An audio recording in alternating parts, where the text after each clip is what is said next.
nós estamos numa sociedade tradicionalmente conservadora. Angola é um país com multiculturalismo, com muita diversidade cultural, com muitos grupos étnicos, e geralmente nosso país, nosso governo respeita isso. Respeita e tem... Falando do parceiro, que é a questão de preservar a identidade cultural deste povo. Quando estes não são observados nessa perspectiva, logo o que acontece? Essas autoridades são rotuladas, vivem o preconceito, vivem a discriminação, vivem estereótipos que os excluem a não serem partícipes naquilo que é o desenvolver de uma determinada comunidade ou uma determinada sociedade, não foge da regra do casombo. Então, quando não são observadas essas autoridades, verdadeiramente elas não são tidas nem achadas a desenvolver. Bem-vindos ao canal do Remy Factos. Vocês sabem que eu faço vídeos pensando em vocês, mas é que o problema é que vocês não têm costume de deixar comentários, né? Ou ativar o sininho das notificações. Isso é muito importante, vai ajudar a mim e a ti também, porque sempre que eu postar um vídeo novo, você receberá notificação sem então acessar o canal do Remy Factos. Mais uma vez, tenho aqui dois convidados muito especiais. Vocês sabem que eu recebo sempre convidados muito especiais. Eu estou a falar de dois sociólogos, acho que é melhor. Sociólogos. Tá certo, estou a falar do Anastácio Estaculo e Rivaldo Mafo. Sejam todos bem-vindos ao meu canal. Muito obrigado. Muito obrigado. Obrigado também por ter aceito o meu convite, né? Estamos gratos, de facto, né? É um prazer estarmos aqui. Ok. De compartilharmos assuntos que nos impactam também a sociedade como um todo. Uau! Então estamos muito gratos. Obrigado. Exato. Mais uma vez. Exatamente, é um privilégio estar no teu canal. Certo. Sendo que é uma plataforma que permite que ideias, pensamentos sejam exteriorizados. Certo. E de uma lógica uníssona que é mesmo contribuir com ideias construtivas para, na verdade, aquilo que é o funcionamento da própria sociedade. Uau, por isso vocês estão aqui. Exatamente. Yeah. Sociólogo Rivaldo, quero já começar contigo. Às vezes faz muita confusão em muita gente, e eu também já tive esta confusão. Sociólogo e psicologia, existe muita diferença? A vossa forma de atuação, existe uma grande diferença? Sim, bom, na verdade, primeiramente, dizer que existe sim diferença, porque as ciências, em função dos cursos e das áreas de conhecimento, têm métodos próprios de atuação. E a sociologia tem métodos específicos de atuação em certos assuntos. Então, o que é que quer dizer isso? Quer dizer que a sociologia, por ser uma ciência que estuda o comportamento de indivíduos dentro dos grupos e o próprio grupo e a sociedade como um todo, ela vai trazendo métodos específicos para se estudar um determinado fenômeno, um determinado fato. E diferente da psicologia, a psicologia é uma ciência com métodos específicos que estuda propriamente comportamentos individuais, comportamentos psicológicos, né, deste indivíduo que se encontra propriamente de uma sociedade ou de um grupo específico. Portanto, o que eu posso dizer é que existe mesmo diferença e existem esta interligação entre as ciências sociais, né? Por serem todas elas por serem todas elas ciência, né? Ciências sociais, o que vai desligar propriamente é por ter quase o mesmo sentido de atuação, okay, né? Que é o indivíduo na sociedade. A interdisciplinariedade que existe entre as ciências sociais propriamente encontra-se nesses aspectos, mas em contrapartida são áreas diferentes. Muito bom. Sim, certo. Não foge da regra, daquilo que o meu companheiro foi falando, mas como as abordagens sempre são diferentes, dizer que se existe uma diferença, uma relação entre sociologia e psicologia. Na verdade, vamos sendo sintéticos, psicologia, ela trata questões internas do indivíduo. E a sociologia, na verdade, ela trata aspectos que interligam maiorias, ou seja, pessoas e não indivíduos. Não necessariamente que a sociologia não estuda os indivíduos, só que a maior diferença é que a psicologia vai estudar os processos internos do indivíduo. Agora, a relação que vai existir entre essas duas áreas de saber é que, por mais que as duas podem estudar o indivíduo dentro de uma sociedade, é que esse indivíduo, quando dentro da sociedade, ele não interliga-se com a maioria, logo a sociologia vai procurar entender por que esse indivíduo, por mais que seja isolado, não integra-se noutros grupos.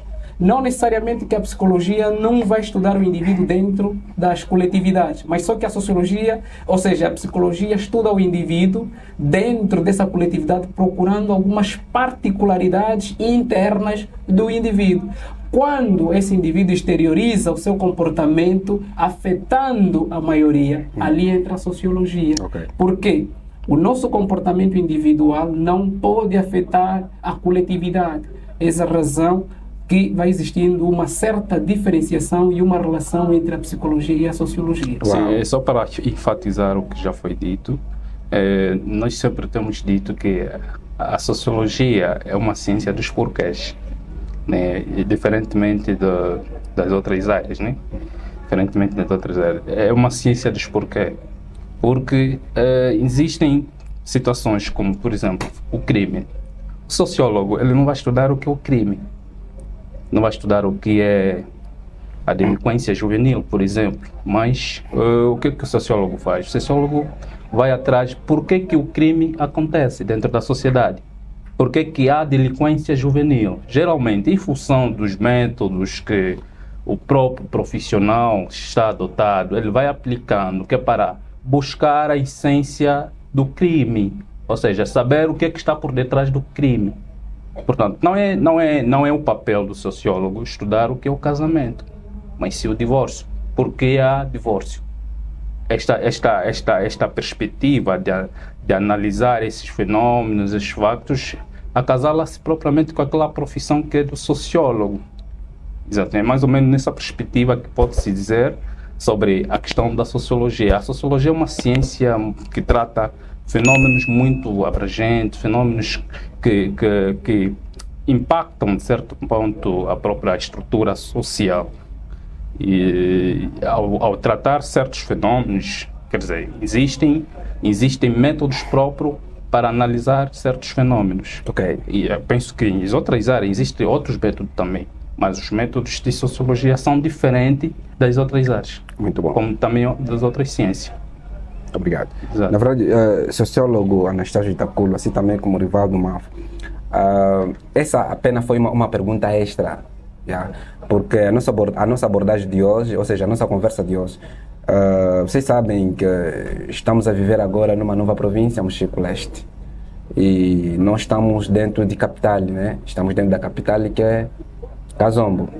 E como sociólogos, né, vamos tentar abordar questões administrativas. E quero já começar então com Itaculo, né? Com Itaculo. Eu quero saber o seguinte: com a divisão política administrativa, como já me referi antes, né, do Mochico-Leste, e queria saber se isto influencia diretamente a vida da população local, sobretudo em Kazombo. Certamente, muito obrigado pela pergunta que nos formula. Se existe uma certa influência da divisão político-administrativa no que se refere à própria dinâmica do desenvolver do Kazombo. Na verdade, sim. Sim, a princípio existe sim uma certa influência. Se olharmos naquilo que é a vertente contextual, vamos ver que, contrariando os contextos, a divisão político-administrativa, como bem sabe, uma política é uma estratégia tomada no sentido de, como sabemos, aproximar os serviços básicos e fundamentais consagrados até por lei e pela Constituição da República, no sentido de satisfazer aquelas necessidades fundamentais que anteriormente, na altura alto-zambese, que não era possível o residente local conseguir satisfazer. A título, sabemos muito bem que os jovens, por exemplo, para adquirir um ensino superior, era necessário que deslocasse para outras localidades, a título do Luena, Benguela e outras áreas do nosso país. E a nível de uma perspectiva mais sociológica, vamos ver que, em termos de processos sociais, a divisão político-administrativa vem retirar ao Kazombo ou ao município de Kazombo, no seu geral, hoje, província do Mochico-Leste, a questão do isolamento espacial. Ou seja, Alto Zambeze, Kazombo, era principalmente uma zona meramente isolada daquilo que são os direitos estabelecidos por lei pela Constituição da República. E ali o governo, junto ao Estado angolano, naquilo que são as suas políticas, as suas agendas, acharam necessário que se estabelecesse, na verdade, um instrumento, um recurso que aproximasse esses serviços na comunidade, ou digamos assim, na sociedade do Kazombo, propriamente na província do Mochico-Leste. E esses serviços, quando surgirem de alguma forma, a conduta, a cultura da população do Kazombo vai mudar de que maneira? Porque esses serviços como universidades, estradas, instituições financeiras, são os bancos, e entre outras instituições, poderão então chegar para satisfazer essas necessidades fundamentais para a população do Kazombo. Ok, obrigado. Na verdade, eu primeiramente queria partir de uma visão mais... Mas além dessa questão tem outra, né? Quer tocar primeiro na questão que eu coloquei no Itacul? Eu penso que a questão é a mesma, não tem mais uma outra pergunta. Sim, queria fazer lá, sem problema. Ah, tá bem, tá bem. Sim, desculpa. Mas tem algum contributo concernente à pergunta que eu quis mesmo rebater sobre a questão. Não, está à vontade. Exatamente. Bom, na verdade, a nova divisão política administrativa vai impactar sim a juventude local. De que maneira? Para só partir da questão de um princípio constitucional, né? O artigo 8º, por exemplo, faz referência que o Angola é um Estado unitário que respeita os princípios da descentralização e desconcentração administrativa. Eu penso que quando falamos da desconcentração e descentralização, há muita gente que faz confusão, né? Descentralização. Até poderíamos aí trazer também a questão do casamento que existe entre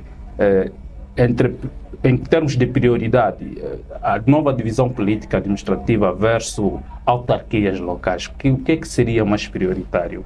Pronto.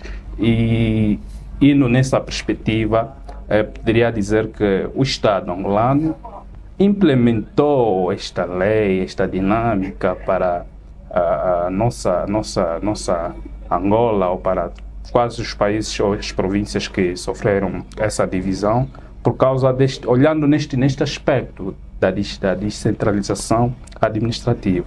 A ideia da descentralização é propriamente aproximar os serviços mais básicos aos cidadãos. Essa é a ideia, né? Porque eu sei que o nosso executivo achou por bem implementar a nova divisão política administrativa de forma a tornar os serviços mais céleres aos nossos cidadãos. Agora, olhando se esta divisão vai impactar, vai poder trazer mudança significativa na nossa sociedade, no nosso município, que é a nossa capital do Mochico-Leste, é claro que vai.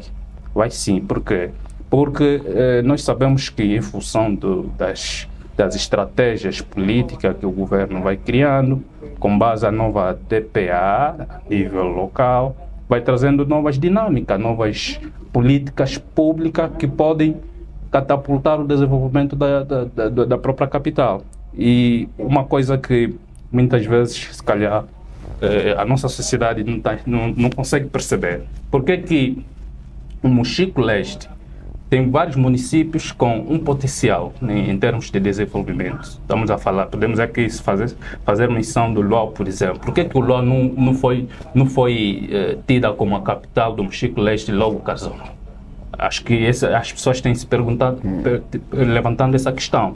E que eu posso entender, né, porque da seleção de Kazombo ser a capital do Mochico-Leste é uma questão estratégica, né?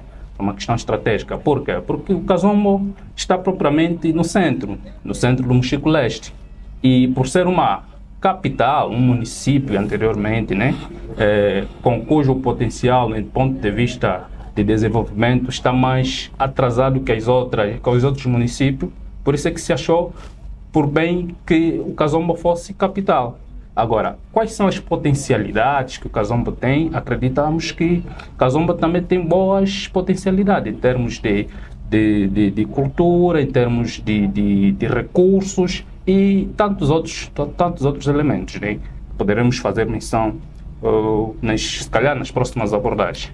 Então, eu vejo que a ideia da nova divisão política administrativa é viável e é um dos mecanismos que eu acho aceitável para deixar o nosso Kazomba mais desenvolvido.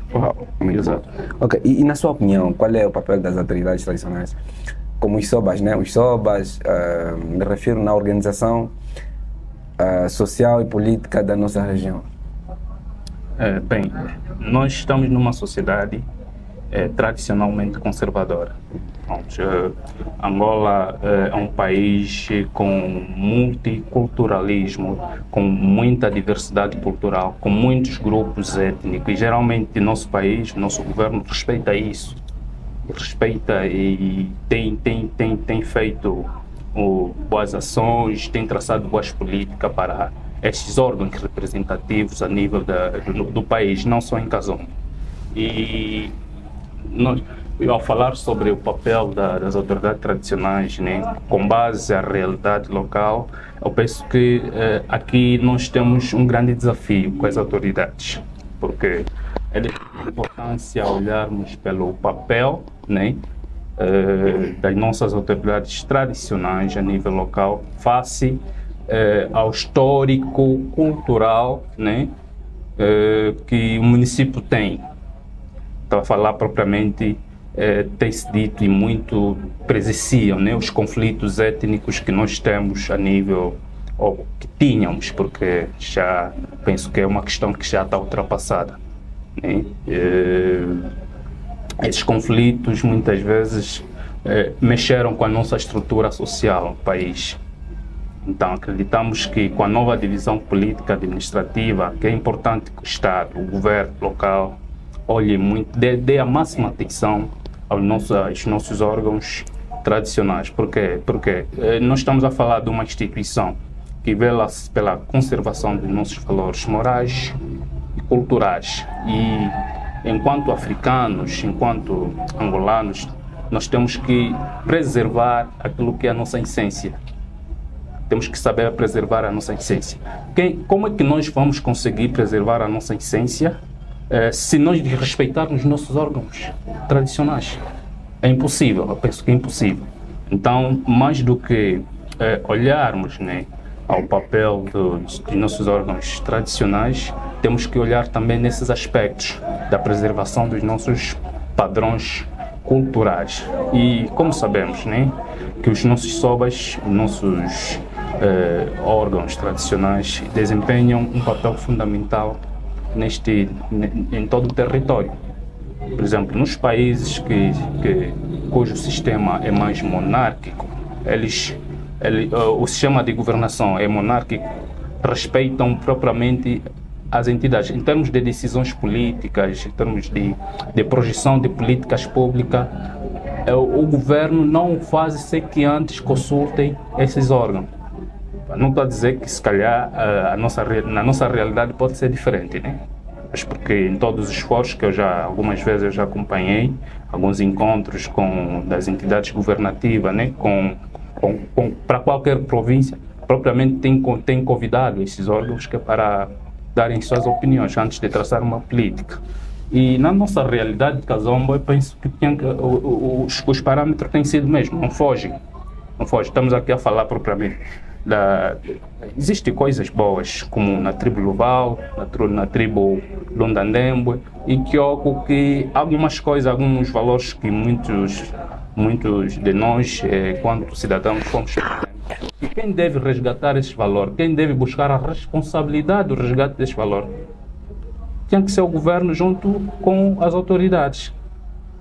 Então, eu vejo que esses órgãos são indispensáveis, são estruturas indispensáveis para rever ou para velar sobre essas questões de nossos valores éticos e morais a nível da nossa sociedade, que é para que tenhamos uma sociedade bem identificada, com identidade própria, com padrões próprios, Então, eu penso que é nessa perspectiva que nós podemos olhar. Devemos respeitar os nossos órgãos porque eles representam-nos tanto a nível interno e a nível externo, em termos de identidade cultural. Ok, muito bom. Sociólogo Gitaculo, Certo. na vossa visão, o poder tradicional contribui para a melhor organização da nova província do Timor-Leste? É uma pergunta transversal. Pode ser sim, como pode ser não. Por que eu digo não? Se nós olharmos naquilo que é a organização sistemática do nosso país, sabe-se muito bem que Angola vive a democracia, não é isso? O sistema que rege o funcionamento das instituições e da própria estrutura enquanto sociedade. Não porque as autoridades tradicionais, quando não são bem tidas, quando não são bem observadas no crucial papel que tem, naquilo que foi falando do meu parceiro, que é a questão de preservar a identidade cultural deste povo. Quando estes não são observados nessa perspectiva, logo o que acontece? Essas autoridades são rotuladas, vivem o preconceito, vivem a discriminação, vivem estereótipos que os excluem a não serem partícipes naquilo que é o desenvolver de uma determinada comunidade ou uma determinada sociedade que não foge da regra do casombo. Então, quando não são observadas essas autoridades, verdadeiramente elas não são tidas nem achadas a desenvolver ou a contribuírem de forma significativa à localidade em que se fazem presente. Agora, sim, porque se nós olharmos naquilo que é o histórico, África e o mundo, anteriormente não foram zonas ou territórios governados por sistemas, posso dizer assim, positivos.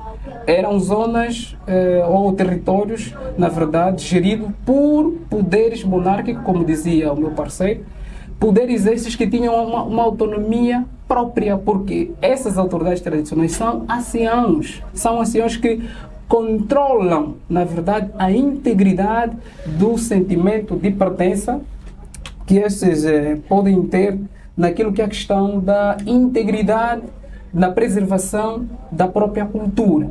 Por exemplo, vive-se a questão do relativismo cultural, vive-se a questão do egocentrismo cultural.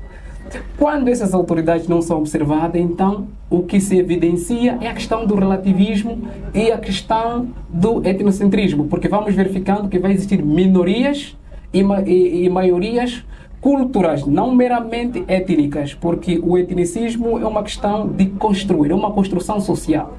Certos indivíduos, certos grupos com um determinado propósito unem-se para formar uma determinada ideologia, mas necessariamente que as autoridades tradicionais tenham uma certa autonomia em termos de contribuir no desenvolvimento de uma determinada comunidade como o Kazombo.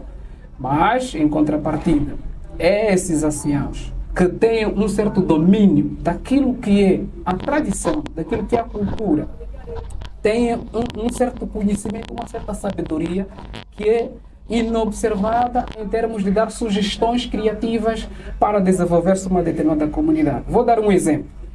Fala-se muito hoje de áreas culturais, áreas que são ágrafas, aquelas que têm um domínio próprio de construir uma determinada sociedade. Imagina que para construir uma escola num determinado sítio, que é por exemplo, que é uma área cultural, e uma entidade administrativa não consultar esta entidade para ir pedir uma certa permissividade se dá para construir aquela infraestrutura naquela zona ou não. Caso isso não se observe, é aquilo que temos assistido, por exemplo, na televisão pública. Vai existindo certos fenômenos, certos surtos que não têm explicação sistemática, científica. É necessário que essas autoridades sejam observadas porque são essas que são reservas morais, como dizia o meu parceiro. Reservas essas que conhecem padrões evidentes para o funcionamento sociocultural, político de um determinado país ou de uma determinada comunidade. Então, se caro Remy Factos, se nos dirige essa pergunta, essa é uma possível afirmação, um possível argumento que podemos ceder. Ok, muito bom. Eu mesmo contigo, novamente, E também queria perceber, com a diversidade étnica, assim como também cultural, será que influencia a governação, ou seja, a governança e distribuição de recursos públicos? Pronto, tal como dizia anterior, que essa questão de etnicidade, etnia é uma construção. Etnia não é algo evidentemente natural ou é um sistema que nasce de uma forma de resguardar a reserva moral de uma determinada sociedade. Não. A questão étnica é uma construção que vem de perspectivas, por exemplo, econômicas, de questões de minorias e maiorias, em termos de luta de poder, por exemplo. Esses traços, esses elementos levam com que a etnicidade, de alguma forma, venha se instalar num determinado território, numa determinada circunscrição territorial.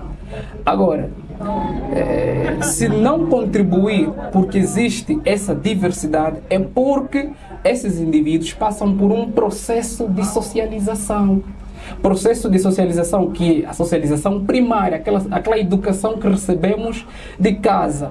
Porque para um indivíduo envolver-se a uma organização ou a um grupo cujo interesse é étnico, é porque é um indivíduo que passou por uma certa orientação, é um indivíduo que passou por uma certa educação. Educação esta que o leva a interiorizar princípios, ideologias, a enquadrar-se e a defender isso como uma questão de seguir um padrão de funcionamento na perspectiva deles, para os que defendem isto. Mas o necessário que nós devemos olhar, multiculturalidade. Um país com multiculturalidade é um país rico, rico em sabedorias, rico em conhecimentos. Mas quando essa multiculturalidade não é observada, nem tida, nem achada, vai surgindo efeitos sofríveis. Por que eu digo efeitos sofríveis? Por mais que a nossa sabedoria, os nossos adágios, os nossos ditados, aquela sabedoria tradicional cultural, por mais que seja rica, não é observada, porque nós nos tornamos egocêntricos. Preservamos um lado, excluímos o outro, defendemos ideologias que, na verdade, nos levam a defender uma única causa sem observar esta multiculturalidade. E isto, na verdade, não foge da regra naquilo que tem sido todos os países que vivem etnias, que constroem esses sistemas étnicos. Mas, na verdade, é muito importante que numa determinada sociedade, quando é multicultural, que observe isso, porque é uma riqueza, é uma fortaleza. Mas quando é de forma negativa, vai denegrindo esta riqueza. Sim. Sim, está à vontade. Não sei se me apercebi bem da questão, mas a pergunta dizia... Posso repetir? Sim, agradeceria. A pergunta é, com a diversidade étnica e cultural da região, influencia a governança e a distribuição de recursos públicos? Bom, tal como dissemos sim, muito bem desde o princípio, que o nosso Estado é uma pessoa de bem, primeiramente, sim, e respeita praticamente a nossa essência, respeita as nossas identidades culturais. Se a distribuição de riquezas, recursos vão influenciar negativamente ou positivamente na nossa governação, bom, pronto, eu penso que essa é uma questão que devemos refletir, todos nós, né? Devemos refletir em função da realidade local.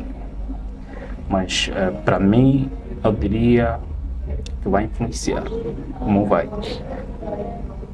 Positivamente, tal como negativamente. Mas cabe aos nossos gestores públicos, cabe geralmente do nosso governo local, traçar políticas eficientes de modo a evitar, né, a influência negativa, né, face à distribuição das políticas públicas aos nossos grupos ou da nossa tradição. da nossa tradição. Digo isso porque nós já vivenciamos, já acompanhamos conflitos internos étnicos. E algumas, não só aqui em Kazombo, mas no país todo, algumas delas que estão na base são mesmo a distribuição por questões de distribuição de riqueza. Né? Geralmente, muitos desses problemas que já vivenciamos é mesmo por luta de poder. E onde é que surgem essas lutas de poder muitas vezes? É por questões de distribuição de riqueza. Geralmente são questões que estão ligadas propriamente a políticas públicas. As políticas públicas, elas são